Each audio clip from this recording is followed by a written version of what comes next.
Thank you everyone for coming for this webinar on supporting people with dementia to lead more active lives. I'm Alex Roberts from the Learn to Swim team, and I will be hosting today's webinar. So if you have any questions specifically about the webinar, feel free to ask. But I'm also joined by Steve McFadden from the Alzheimer's Society and Penny Kirkham from our Swim England's Health and Wellbeing team. I'm Steve McFadden. I work for the Alzheimer's Society, so I've been leading on this piece of work around physical activity and supporting people with dementia to lead more active lives in their community. I've been working on this project over the last 12 months now, and we've seen some amazing projects and amazing people that have come through the doors. So the idea of the webinar today, like Alex said, is just to share some of the pockets of good practice that we've seen. We do know that there are some really good examples of how people are making their activities dementia friendly, but we still want more people in the community to be doing this and supporting people with dementia at different levels, so that they can keep doing the activities they love. And if they love swimming, we want to be able to support them to keep doing that for as long as possible, so they can kind of stay part of their community and still stay connected to the things and the people around them that they love doing. So I'll go on to the first slide. It's just a little bit around why it's so important. So dementia is set to become the 21st century's biggest killer. So someone develops the condition in the UK every 3 minutes, and currently there is no cure. There are around 850,000 people today living with dementia in the UK. And what a big part of our role at Alzheimer's Society is to make sure that the people currently living with dementia in the UK are supported and can continue to enjoy doing the things that they love in their communities and in society, and in this case swimming, but with the whole project overall it's across different activities and making sure that they have access and support to be able to keep doing those things. And generally Alzheimer's Society is there to support organisations, projects, programmes and people who have questions about dementia, who have kind of anything that they want to run by us and relating to sport and physical activity.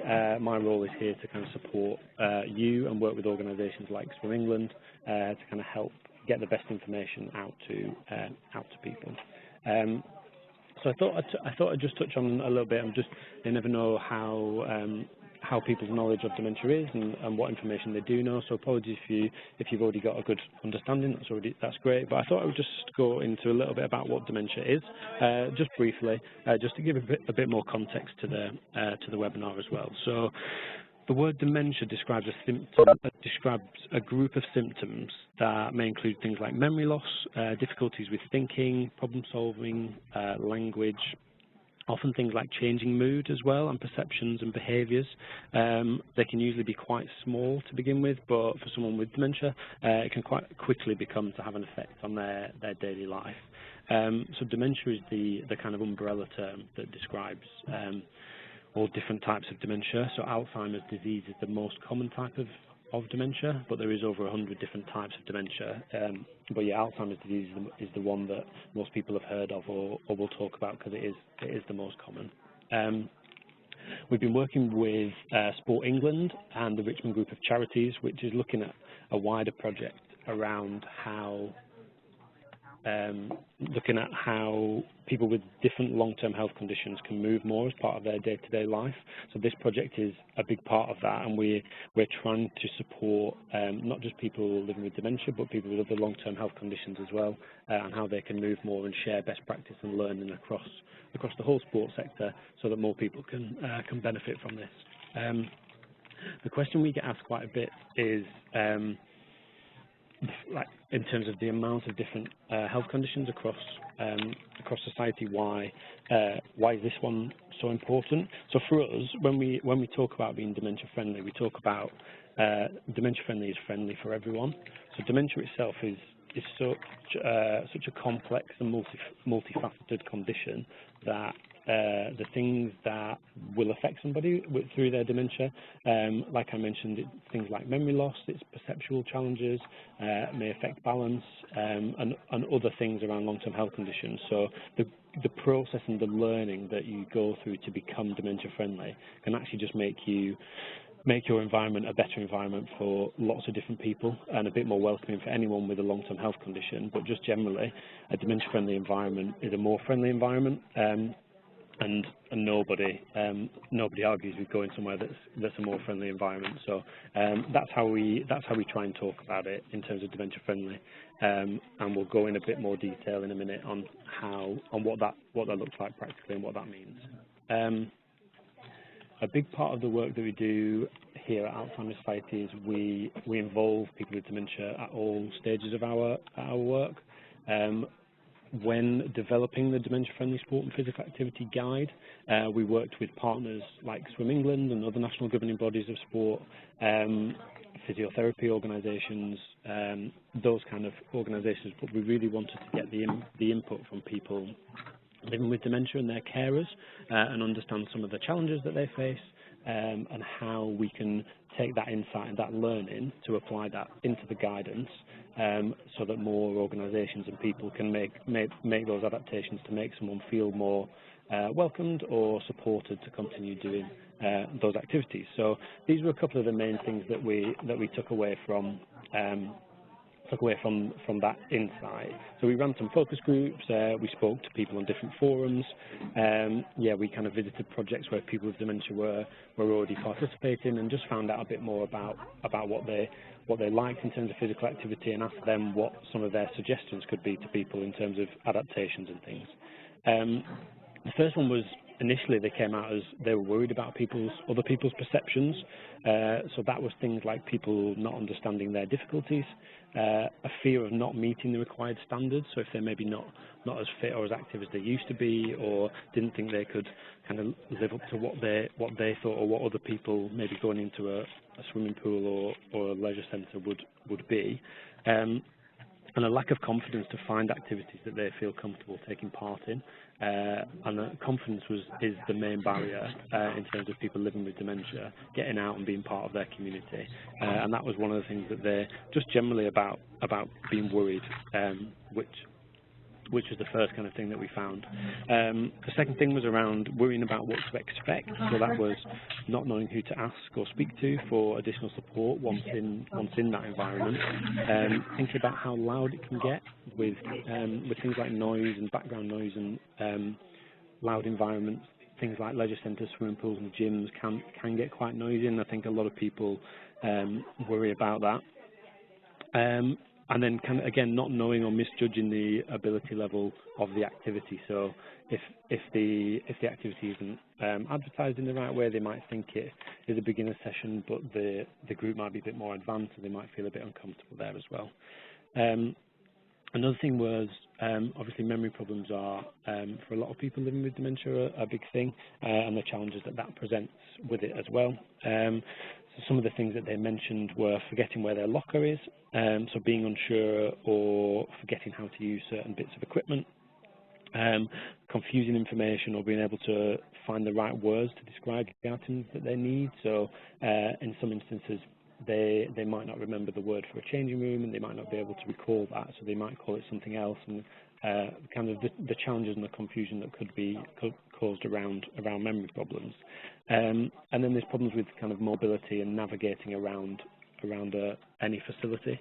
So these could be things like signage not being very clear, so people weren't sure where to go, difficulty recognising certain places, and just a general fear of getting lost. And none of that is kind of groundbreaking insight in a way, but it's really important to get the perceptions of people with dementia that fed into this work. But as you probably know by that, they're not just applicable to people living with dementia, these challenges. They're actually, these would be challenges that other people with other long-term health conditions, and people from different backgrounds and things will kind of face that. So we just thought it was really important to highlight it, and actually it's not just about memory loss. There's so many characteristics and conditions and impairments that come with dementia, that it means that if you're doing things to address these and becoming dementia friendly, then you're just making it right for everyone. Yeah, the saying that we generally have is, if you get it right for people with dementia, you tend to get it right for everyone. So that was some of the insight that we gathered, which was really interesting to get the points of view of people to feed into that.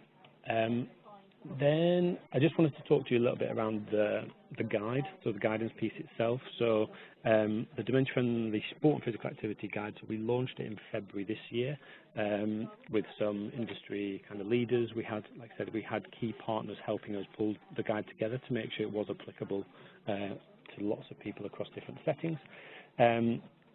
We wanted to make it, and the feedback that we got from partners who kind of support like Swim England and things like that was it had to be practical. It had to be practical for people to be able to pick it up, take some learnings from it, and be able to adapt that into what they are doing. So the idea of the guidance itself is that it's a practical guide that can help anyone that is delivering any kind of physical activity, whether that be swimming or any kind of walking physical activity classes, anything like that. It gives them the information to help them become more dementia friendly, to adapt, just so they can provide more support to people.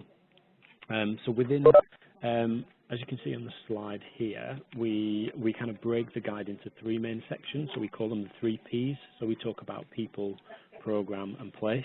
And I'll go into a bit more detail on each of those in a moment. But yeah, the guide has kind of checklists with key actions on these 3 areas and specific guidance on how you can make changes in each of these areas just to start considering people with dementia in the work that you're doing and how different things can affect people.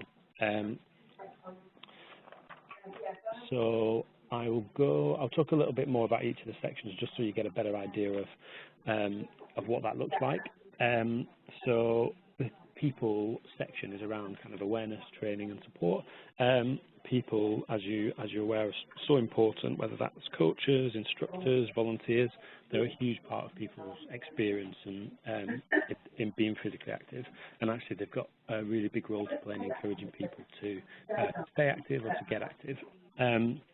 One thing that we encourage everyone to do is to become a dementia friend.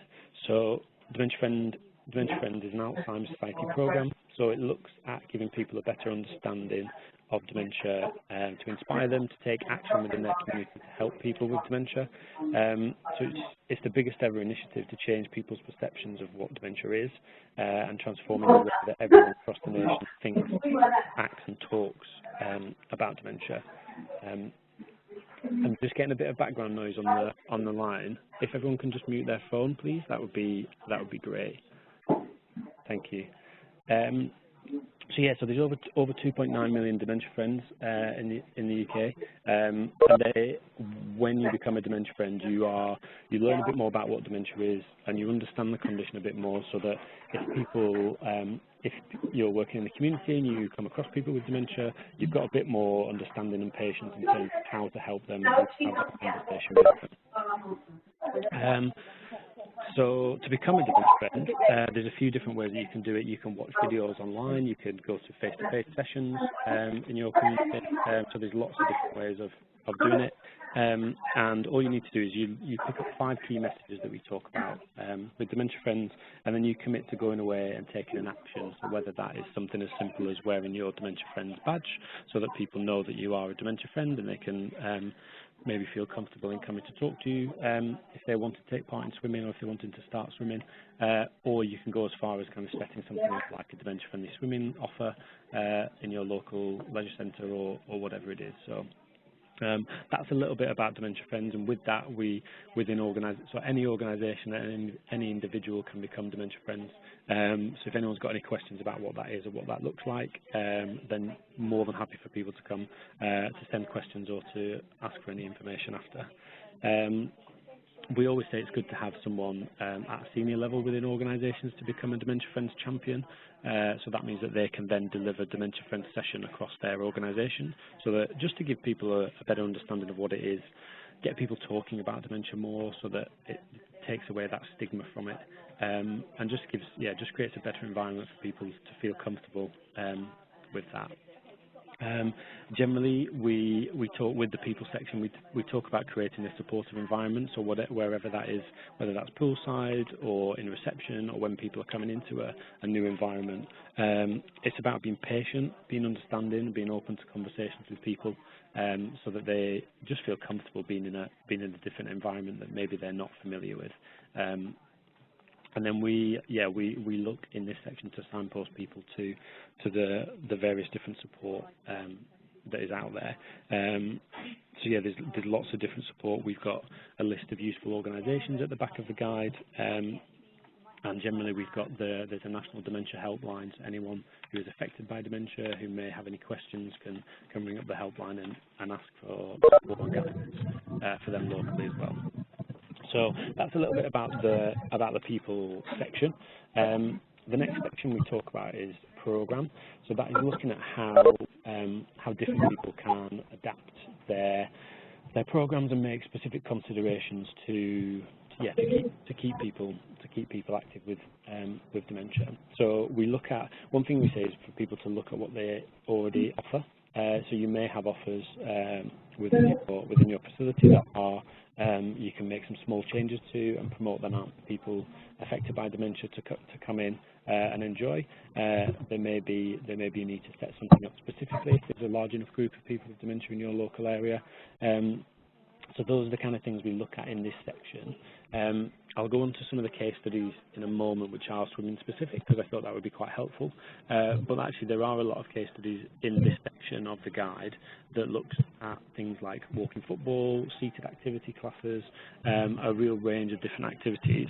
And I would say the learnings from those activities and the adaptations can be applied across any activity at all. So there's some things that are that some people have used in a walking football session, for example, but actually the learning could be applied to or to any other activity that people do. So it's good to have a little flick through and see what other people are doing, and then have a think about what works for you and whether that's something you could incorporate in your work.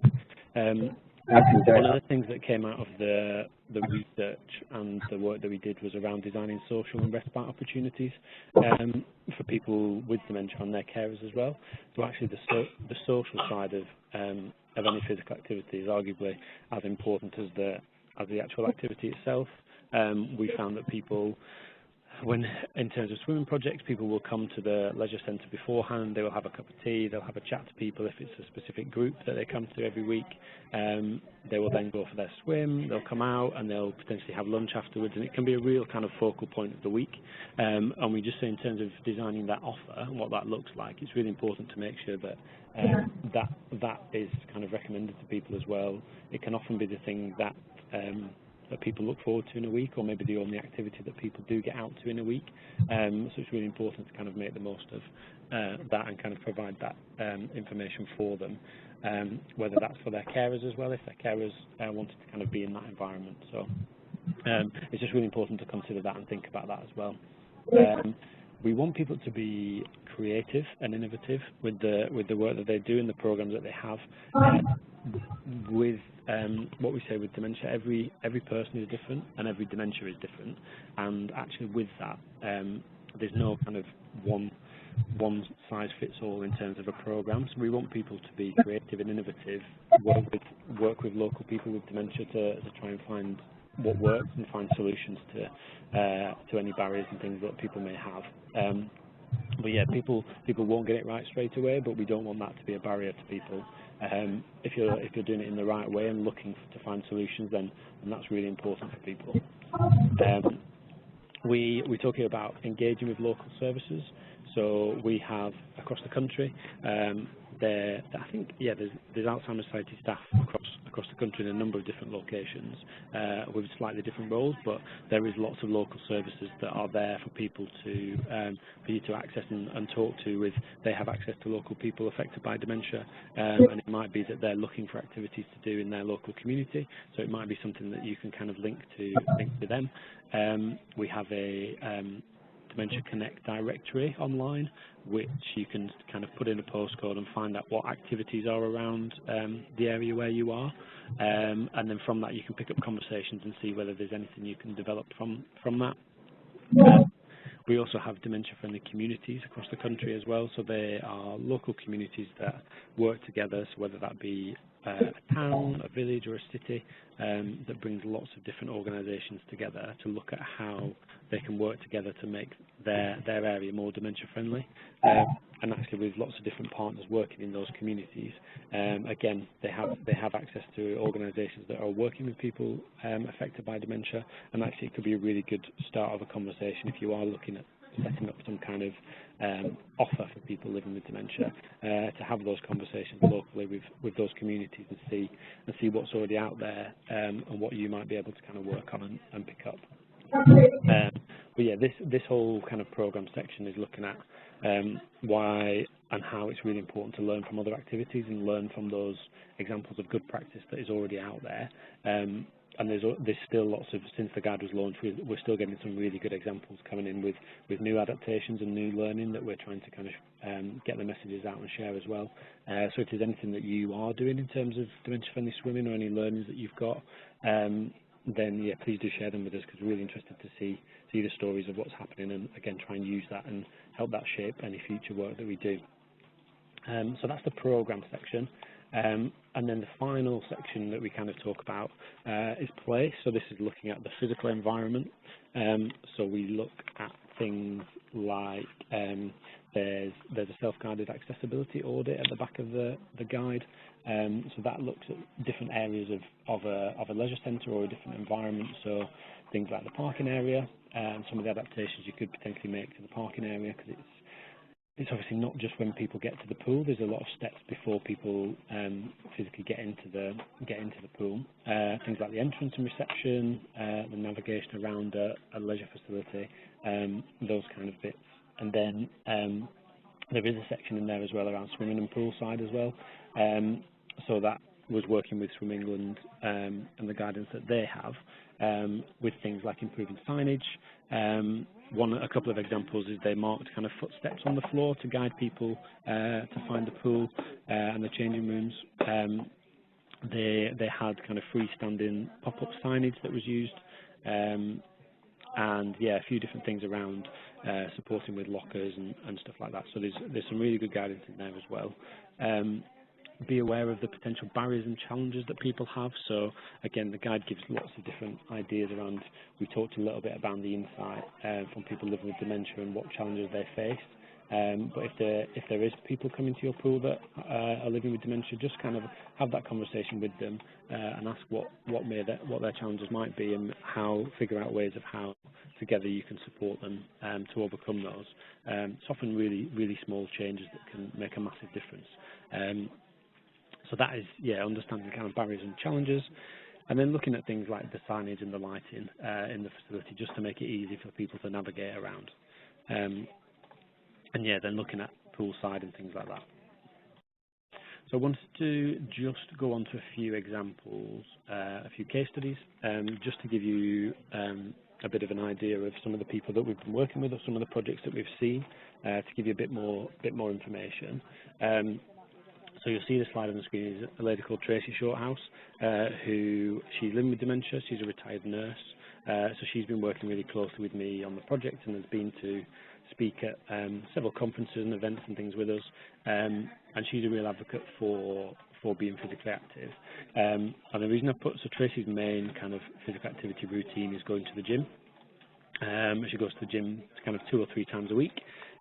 But most recently, she's actually had an injury to her foot, where she's broke one of the bones in her foot, so she's not able to go to the gym anymore.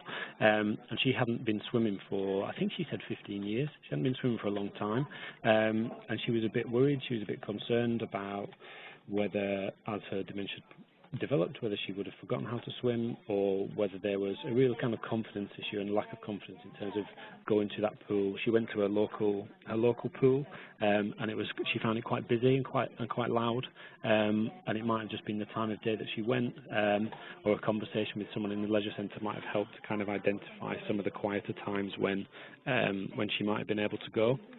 But she found a local pool within a hotel. that works for her, and everyone is different, so lots of different things work for different people. But Tracy's now, swimming is for her at the moment, while she's still got her injury. It's a really good way of getting out, continuing with her activity that she does. She gets out and about in the community still, rather than being sat at home, not being able to go out to the gym. So she's found a lot of kind of release in swimming and getting active, and it's having a real benefit on her well-being. She seems really, from her tweets and messages that she sends over to me, she seems really proud that she's actually picked up swimming again, and she's really enjoying it. So there's a lot of value there for people to swim, and I know there's lots of information out there on the various benefits that swimming has, and Tracy's just one example of how that's really worked for her. I thought it would be worth touching on a little bit around the dementia-friendly swimming that Swim England have done. Again, I'm not sure if you know too much information about it, but I thought it would worth just touching on the work that is already out there. So as I said earlier, when we were developing the dementia-friendly sport and physical activity guide, we had key partners feeding into it. Swim England were one of those partners and shared their learning from this dementia-friendly swimming project to how we could kind of build that into the guide and share some of the learnings within that as well, which was really useful. But on the internet, on the Swim England website, I think it's /dementia friendly. You can find, kind of dementia fact sheets and information and a few case studies and stories and things like that that give you a bit more information about the work that has been done specifically related to swimming. And some of the learnings and projects that people have had from that, and I just wanted to pull out one of the case studies from that website that I thought was really good and gives a really good insight into the impact that you as individuals and organisations can have on people with dementia.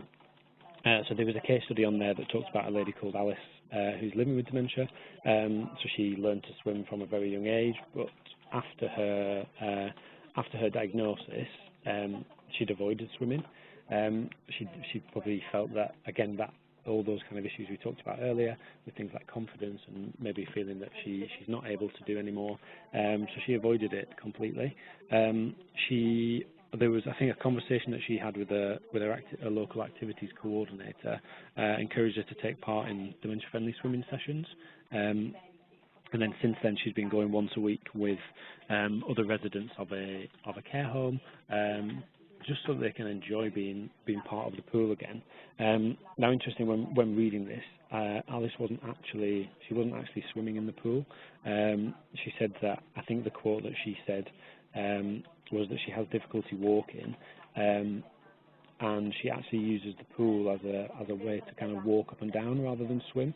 So it's an adaptation of using the pool in a way that supports her to still get out and visit the place where she's probably been to many times in her life, a place where she feels comfortable, and just adapting swimming so that she's still getting in the pool, she's still getting some physical activity. It's helping her manage her pain, and kind of gives her the support and kind of sense of community that she needs to still be part of something. And it's those kind of adaptations that out in the community that take everyone's individual kind of ability and condition into consideration, so that they can make the changes to make sure that people can still get the physical benefits of activity, but also that social engagement and out and being part of the community. And I think all of that probably wouldn't have happened unless that coordinator had encouraged us to take part in those activities. And I think that's a really important message, that every person's got a really important role to play, whether that's just supporting one person to get out and get back into the pool, or support someone to continue coming to the swimming sessions if they're having some challenges. So yeah, I think it's really important that it's not just big organisations that have a role to play, but actually every individual, whether that's coaches, instructors, lifeguards, anything like that. It's really important that they understand about dementia and how they can support people. So that's just a little bit on the Swim England work. I think Penny's going to touch a little bit on some of the work around wellbeing after this. But yeah, one of the case studies that we actually featured within the guide came from the Swim England work. So we just looked at a local leisure centre here where they'd looked at they'd taken Swim England's guidance, they'd looked at some of their own work, they'd worked with our local Dementia Friendly Communities officer, and kind of designed a programme that worked for them in their community. So they kind of improved the selection of swim aids that they had on offer in the pool, so they had different swimming aids there. They updated the signs in the changing village to make it easier for people to navigate around. They introduced things that would help people kind of find their lockers. So locker saddles were kind of introduced to help people identify which locker was theirs if they kind of forgot their locker number or had trouble kind of sourcing that. They built those social activities into the programme that are kind of hugely important in terms of the enjoyment of coming back week on week. And they provided things like wider lanes for people who lack confidence to give them a bit more of a safer environment. And there's been some other adaptations where people have kind of made sure that there are lanes next to the side as part of the Dementia Friendly Swimming group, so that they've got something to hold on to if they feel uncomfortable at any stage. There's lots of different things that will already exist out there. It's nothing new. It's just applying it to support people with dementia, really. So that's a little bit of the that's a few of the case studies that we've pulled out that we've heard of. I'm sure there's a lot more out there, but there's lots of information out there now where more and more coaches, instructors, organisations can kind of take this, reach out locally within their communities, and try and find ways of supporting people with dementia to keep swimming. Because, like the lady Alice and others, there's lots of ways that you can adapt swimming to make it suitable for people to make sure that they're enjoying themselves and safe in the water. So that's there are a few really good examples of that. I just wanted to towards the end, in terms of how you can find out more information. So swimming.org/dementia friendly is where the dementia fact sheet and some other information is on there. So that's all the kind of dementia friendly swimming program that Swim England led on, which has been really good to look at and really good to kind of see how that's developed and then fed into this work, and we'll hopefully keep developing to support people with dementia. Our team email address is programpartnerships@alzheimers.org.uk, so that's if you're interested in finding any information more about this project or the resources and things that we have. But I'd suggest the best thing to do would be to look at alzheimers.org.uk/sport. You can download the guide on there for free, and you can request physical copies of the guide if you want for your local organisation on there as well. But yeah, I think the main takeaway for me would be to go and have a look at that page in terms of all the activity around dementia friendly activity. There's lots of information there to help you kind of learn a bit more and help you start to think about how you can adapt or how you can support people that you work with, whether that's people affected by dementia or even staff and colleagues that may be affected by dementia in their personal life, and how you can kind of signpost and support them to find the right information that they need as well, which is a really big part of what we're trying to do as well. We're trying to make sure that anyone affected by dementia has the right access to the information and support that they might need through what can be really tricky times. You can go away and become a dementia friend if you're not already. For those of you that are, thank you. And yeah, if there's any examples of anyone becoming a dementia friend and then kind of putting that learning into practice, again, we'd love to hear those kind of bits of information. Download the guide online. We've got a couple of videos. We don't have any swimming specific videos, but there's a video of Tracy, who I mentioned earlier, talking about her experiences of using her local gym. And even though it's not swimming specific, it does put into context some of her challenges and how small changes can really help, and the importance of this piece of work, not just to Tracy, but hundreds of thousands of others like her as well. And I guess the last thing to leave you with is just mainly that small things can make a massive difference to people.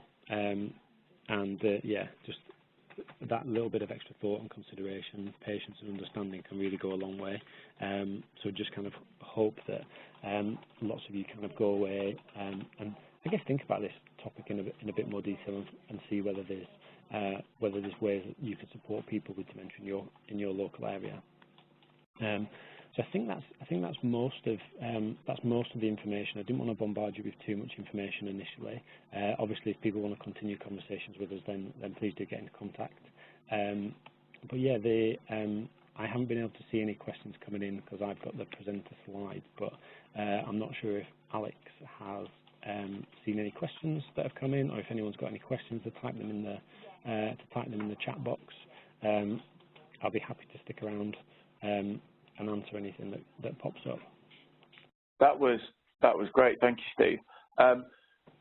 We did have one question come in, which was, we have set up a dementia-friendly swim at 3 pools in the High Peak, but over the past 3 months, no one has attended 2 of the sites. So they did a questionnaire for people living with dementia and their carers, and what we found was the biggest barrier was the hassle of getting undressed and dressed again. Have you any experience or insight about how we can overcome this? Yeah, I guess so. The one thing that, and again with the guidance, and one thing that we're trying to do with the actual facilities themselves is to make sure that their physical environment is right. And a lot of the pools with some really good programs have kind of changing villages rather than separate male and female changing rooms, or have changing places, toilets, which are bigger, more accessible toilets, which means a carer could go in and support someone with dementia to be part of that. So I'm not sure if there's any kind of unisex or accessible changing on site, which just allows people with dementia and their carers to get changed in the same space. And I think that has come up quite a few times, and that's why we're trying to work with organisations and the leisure facilities that have kind of pools in different areas that can be a barrier for people. Some places have had like buddying systems where it's like volunteers have supported people into the pool, but also kind of supported with changing area and things like that if they need any guidance. Everyone's dementia is different, and it does affect people in different ways. But the first thing to do would be to have a conversation, I think, with the facility and find out if there's any way of kind of having that space where carers and people with dementia can get changed in the same space, to take away a lot of the worry and the stress around kind of going into separate changing areas and things like that. So that would be one thing that I would say initially. Okay, great, thank you. And another one was, can you confirm what the directory is that you put your postcode in and it will give you all the activities in your area? Yeah, of course. It's called the Dementia Connect online directory. I've actually got a little thing from, so it's alzheimers.org.uk/Dementia Connect. So that is basically a listing of services in anyone's local area. So you can search by a postcode and find out what is out there, whether that's personally or looking for activities to link to as part of your professional role. But with that as well, there is also a space for people to kind of request for their activities to be listed. So if you've got a regular activity in your swimming pool, which is a dementia-friendly swimming session, then you can list that on there as well, so people can search for that. So it's a really good tool actually that is developing with our local services quite a lot at the moment. So there's lots of really good stuff on there. Okay. Great, so they're the only 2 that came through the chat box. Someone has asked if we can send around the presentation, but that will be sent round afterwards with a recording of this, so that's not a problem at all. If anyone does have any questions, your microphones have been muted. Just go into WebEx and unmute them.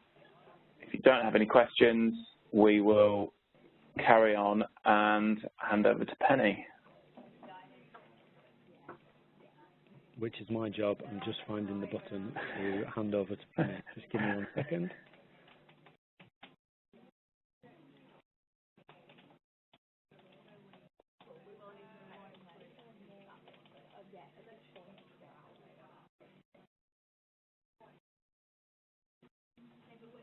Alex, I can't see Penny, so I'm going to hand it back to you to hand over to Penny if that's all right. Yeah, no problem at all.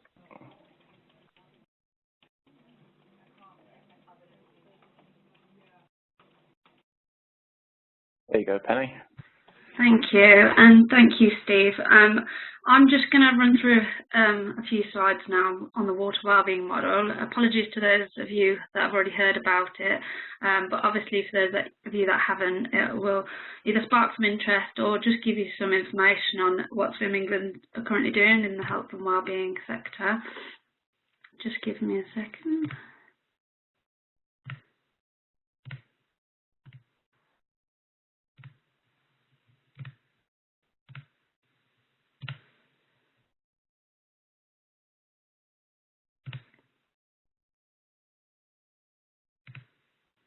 Okay, so hopefully you can all see my screen now. You can see the presentation come up.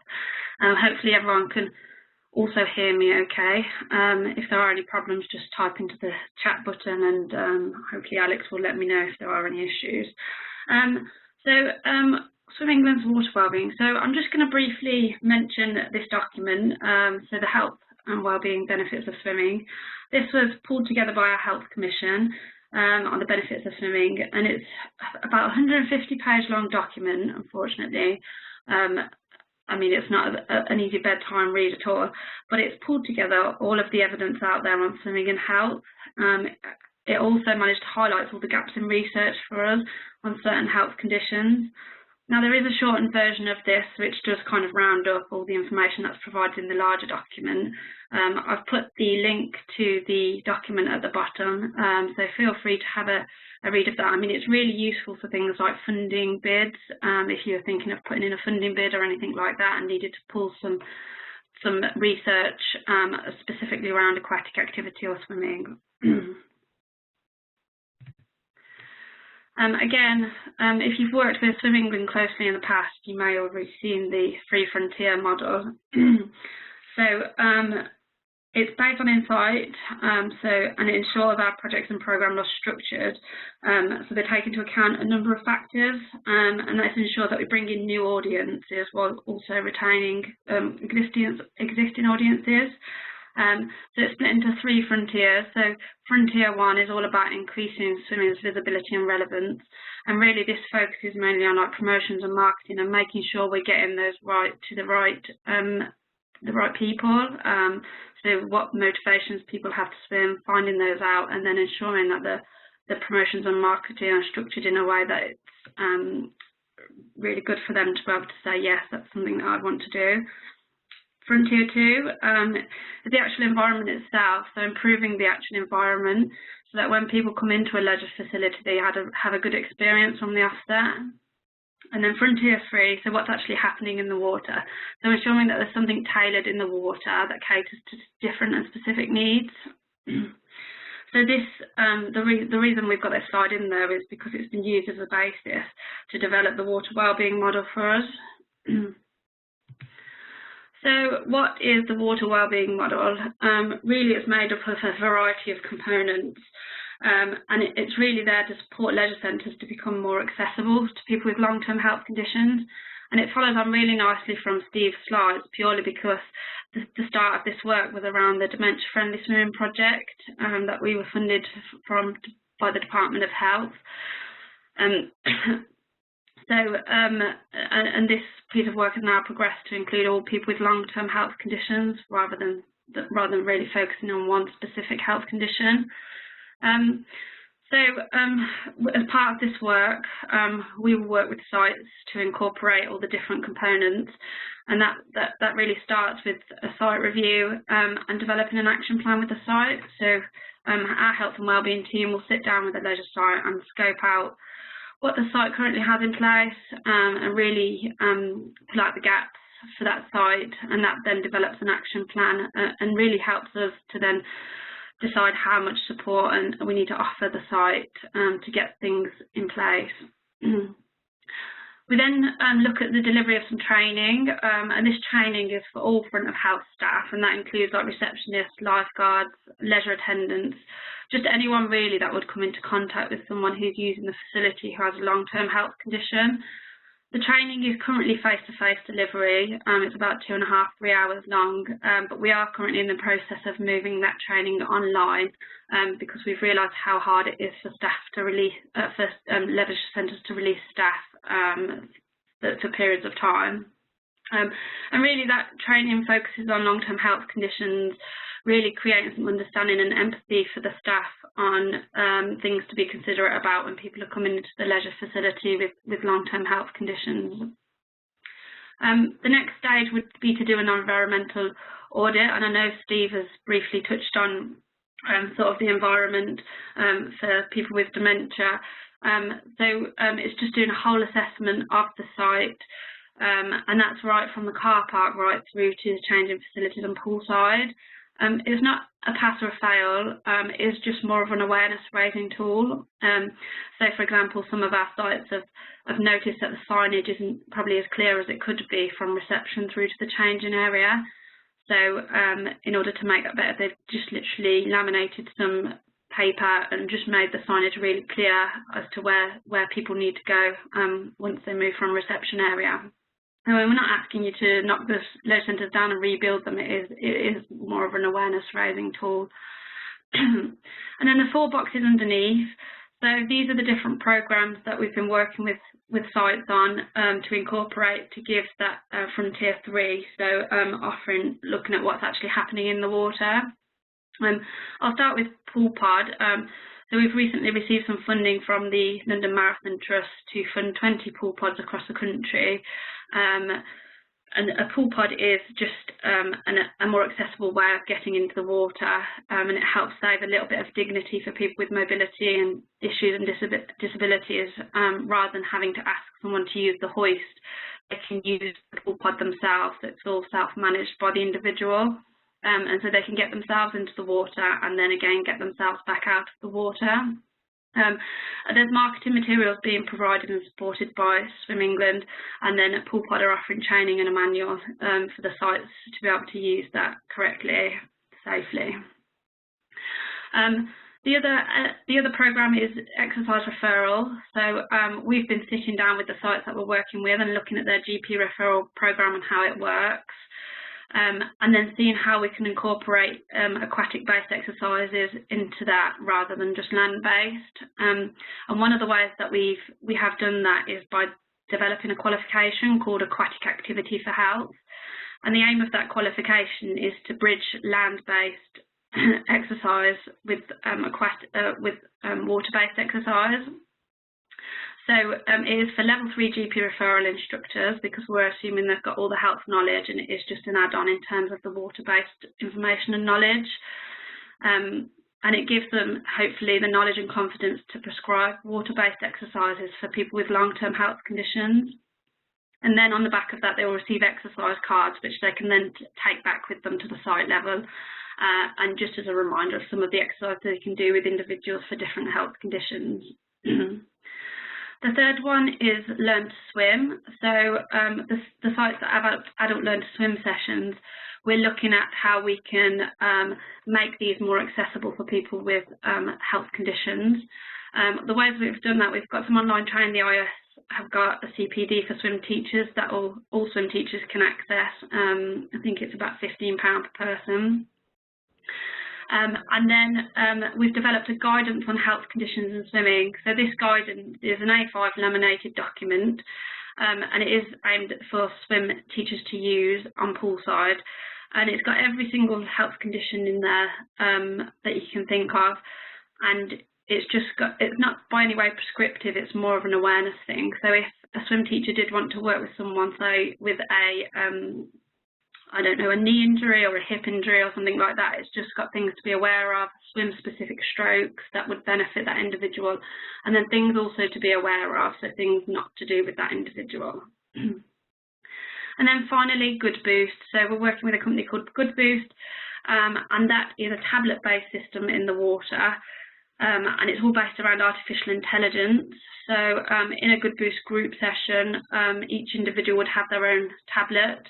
They would all complete an initial assessment form through the tablet, and then the artificial intelligence would develop a personalised programme for that individual based on the feedback they gave during that initial questionnaire. The tablet is very clear to use. There's really clear videos and guidance on how to do the exercising in the water, and the sessions can be run by a volunteer, a level 2 swim instructor or a level 2 gym instructor. they can sort of lead those sessions because the artificial intelligence does all of the sort of prescribing work for them. And then after each exercise, it asks the pain levels, and then at the end of the program, there'll be the artificial intelligence will then develop a new program for the next session for that individual based on the feedback from that very first session. If you did want to know more information about Good Boost, I think Ben's on the WebEx, so you might be able to ask some questions towards the end. Or I have also put our health inbox email at the end, so please email us with any further information about any of those programs that you may wish to have. All of our sites receive ongoing support from Swim England, so that's recruitment marketing. We've got case studies of things that have worked well, what haven't worked well at different sites, and then we offer further training. So we've got webinars which we're obviously putting on different health conditions, and then any further training that we become aware of, we'll forward that onto all of our sites as well. And then we just ask the sites that are part of the water wellbeing model just to do a bit of data collection for us, and then come to some learn and share days to learn to share all of the good and bad learnings with the other sites, so we can really get this right. There's just some nice pictures here, and then a link to a YouTube video below on what Good Boost is. It just really brings it to life a bit, so you can see the individuals on poolside with their tablets in watertight covers, and then some have got equipment as well. But yeah, I just thought this would really bring it to life for you, and feel free to click the link to watch the video as well. It's a bit more difficult to play videos through WebEx, so it's probably easier just to give you the link so you can have a look at that in your own time. And then some of the barriers to land-based exercise that you wouldn't necessarily get in the water, or that the water would help alleviate. We're working with a large range of partners. Hopefully this will keep increasing who we're working with, mainly charities, and we're working with them all in a kind of different capacity. Yeah, some of these charities we're working really closely with, and they're signposting some of their service users to the water wellbeing sites, because they know that the water wellbeing sites have gone through all the procedures for the environmental assessment, the training and everything else, and they know that there's going to be good qualified staff there able to support and assist their service users. We've worked really closely with the ATACP, so the Aquatic Therapy Association of Chartered Physiotherapists, and they've helped us create the aquatic activity for health qualification, and a majority of the tutors are also made up from the members of the ATACP, so we've got that sort of backing from them in that respect. So once we've worked with a site, this is what we'd hope the patient sort of journey would look like, the patient pathway. So the patient comes through the referral, they'll have initial assessment at site level, they'd be offered the gym if that was the most appropriate activity for them, but also there'd be aquatic activity available for those that we knew the instructor would know was appropriate for. There are the three different programs, but the sites don't have to do all three, they can pick and choose. So some of our sites are just doing the learn to swim, or some sites are just doing exercise referral, and then some are doing 2 or 3 if they want to. So it is a bit of a pick and mix. They can pick and choose which of those programs they think are going to work best for those at site. So that kind of rounds it off. I do appreciate that was a very quick whistle-stop tour of the work that we are doing. So if you have got any questions, I'd be more than happy to answer them. Or if you feel like you need more information on some specific sections, then please feel free to give us an email to the health inbox, and the email's at the bottom, and someone will get back to you with all the information that you need.